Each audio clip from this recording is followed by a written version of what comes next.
Hi, welcome to the show, the police show. Today we are just having a look at the Member of Parliament of Ningo, Prampram, the Honourable Sam George, versus Michael Tetteh of MPP, who is also a parliamentary candidate. This was a face-off which was organised by TV3, and I'm curious to know what was said. First of all, I'd like to say that Sam George is someone that I really respect and someone that I follow. You know, sometimes he may seem a bit controversial, but he's very honest. In most of his submissions, any face-off or debates that he's engaged in, he's always given it 100, and is like, just as I said, I just like his honesty. So let's dive in and see what was said. MPP, no NDC. We talk for the constituency. Thank you so much. All right. Honorable Sam George, let me just catch you up on some of the things that you might have missed before you came. The young people who have spoken to us today. You know, one thing that sometimes people do that, you know, for me is funny, is that in a situation like this, you know, obviously people's political affiliations and whatnot are gonna influence whatever they say. It doesn't matter who you are.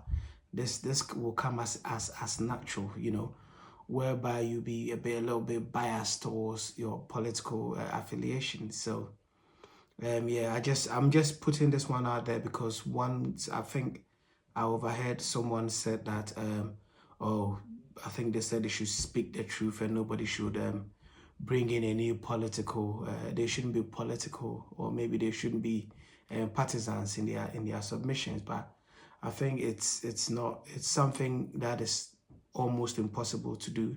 You know, when you find yourself in such an environment, definitely your party or your allegiance will be shown. You know, your true colors, if you like, would be shown. So yeah, let me stop talking.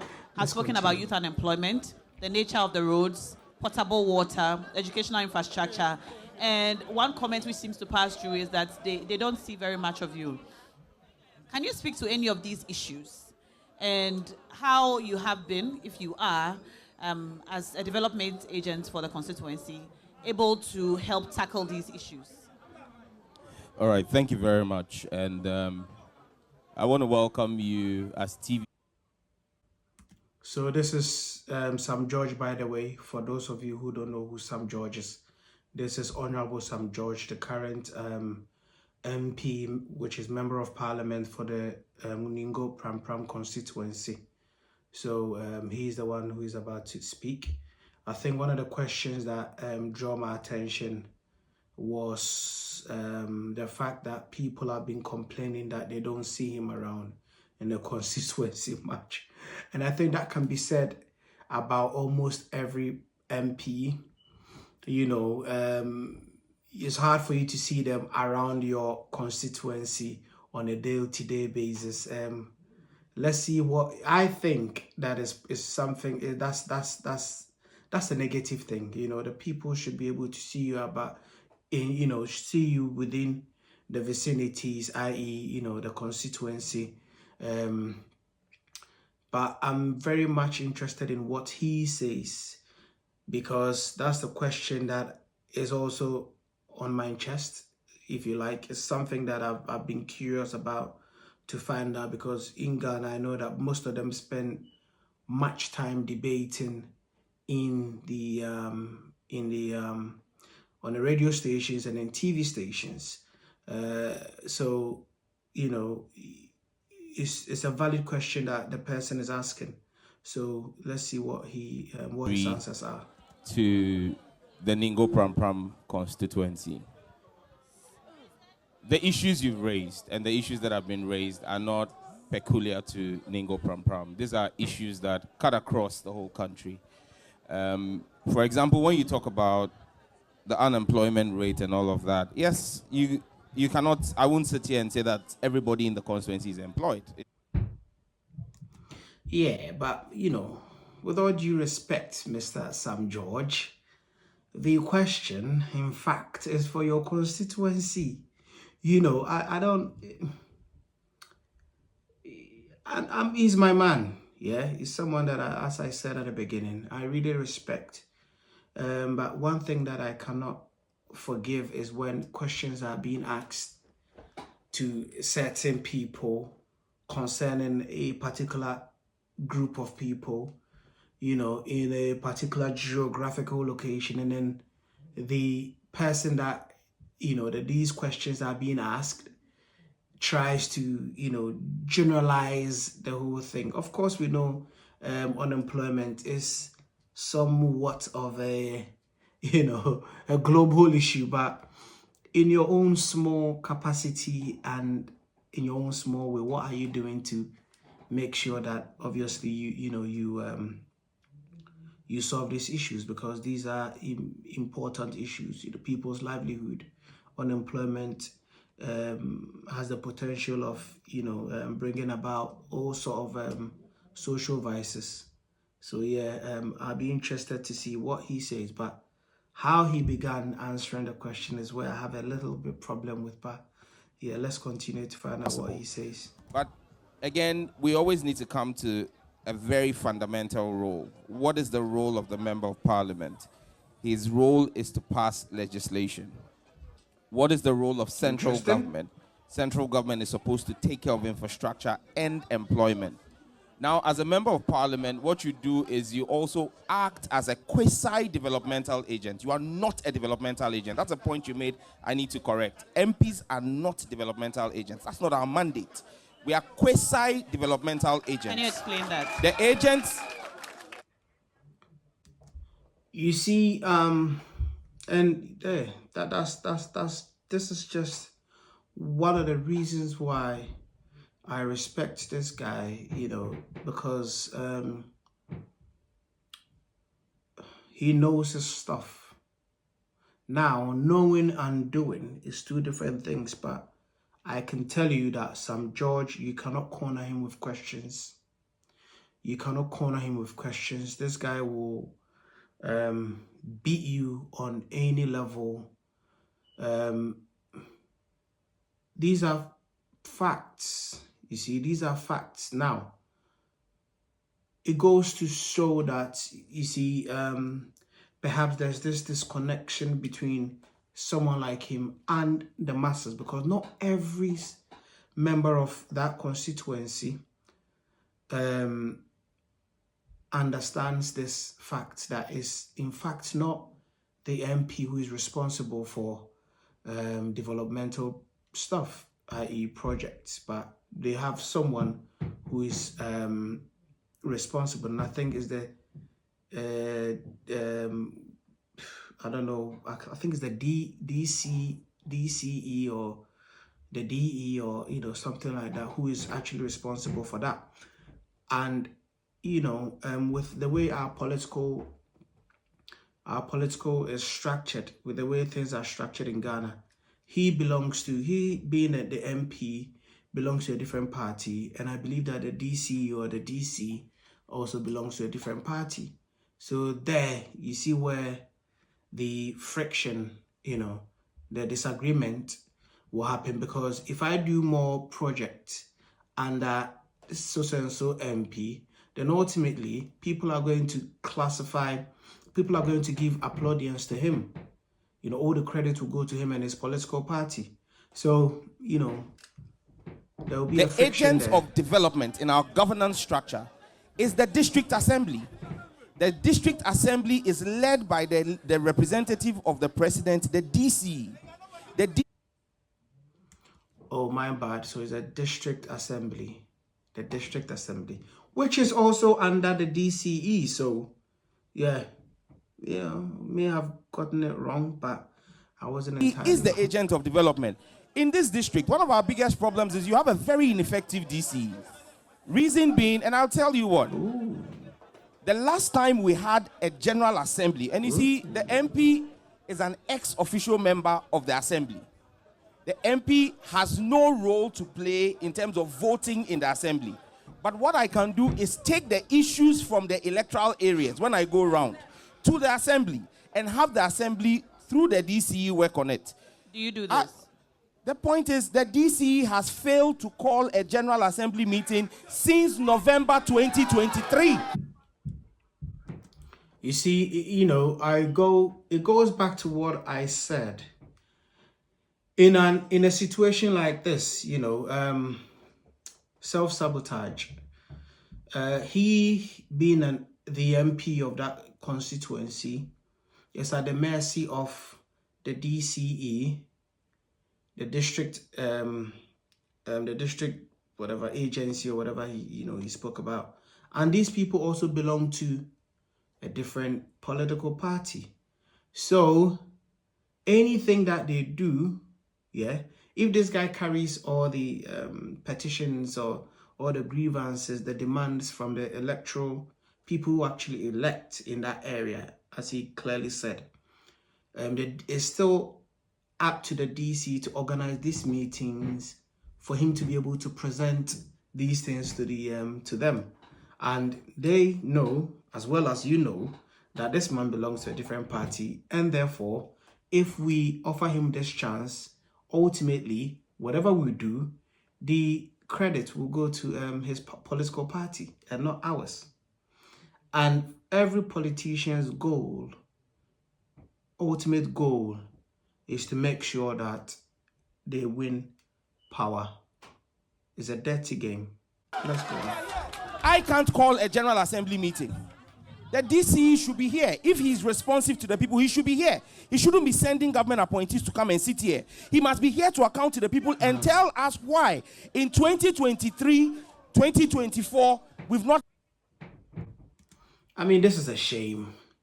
This is a shame. I know that people will just see this something like this and then, scroll up or scroll down and not bat an eyelid about it. But for me, this is the problem right there, right? This is the problem right there. It's easy to target the president and to accuse him of this and accuse him of that, but these are the people who are in position, government, public positions, and this is their job. Their job, I wonder how many people, how many Ningo Pramprams know about this DCE or this man is talking about. But yeah, it's easy for him to hide, receive salary and then hide behind the whole political party or even the president. And nobody can criticize him. You don't even know him to criticize him. And this is an opportunity for him to be here and then maybe defend himself, say, look, hey, what you're saying is false. We've in fact organized a lot of meetings of which you were present or you were not. But he's not there to answer these questions. He's not there to answer these questions. A General Assembly meeting since November for me to bring the issues of the people to him for development. Listen, that's why this year, in June this year, the Greater Accra Coordinating Council, not Sam Joe. Was the lady is called Na Shoko. Yeah. Na Shoko is looking at him going, I don't know, but that picture there, she's going like, you think you're off the hook, hey? You think you're off the hook? You think you've got all the answers to the questions? Ghana politics. The Greater Accra Coordinating Council ranked all the districts in Greater Accra. Ningo Prampram came second to last. We came second to last. That is the ranking effect of the districts. Of all districts in Greater Accra. In terms of what? What are the metrics? I'm just going to read for you so that it's not as though I am saying this. This is... I mean, Nashoko, what do you answer that question for yourself? What are the metrics? How do you rank anything? As a constituency, from where I'm sitting, if I'm to rank any constituency, you look at infrastructure, social amenities, i.e., even schools, hospitals, employment, how many people in that constituency are employed, education, things like that. It's not hard now, Shoko. What do you mean, what metric? City newsroom. The Greater Accra Regional Coordinating Council has released its report on the assessment of the performance of all MMDCs under its jurisdiction. According to the council, this performance report is intended to help the various MMDCs improve on areas where they have fallen short. In the report, La Nkwantanan Madina and Ayawaso West were identified as the top performing assemblies, while Ayawaso East and Ningo. Wow, I mean, Medina. Okay, yeah, Medina. Prampram were named the worst performing assemblies. That's the report. It's not my report. The Greater Accra Regional. And this is 2023. No, July 18, 2024. Okay. And this report is not coming from Sam George. It's coming from the regional minister, who is an appointee of President Akufo-Addo, judging our own DC, who is also an appointee of President Akufo-Addo, and saying he has failed. Now, you see, when we talk on...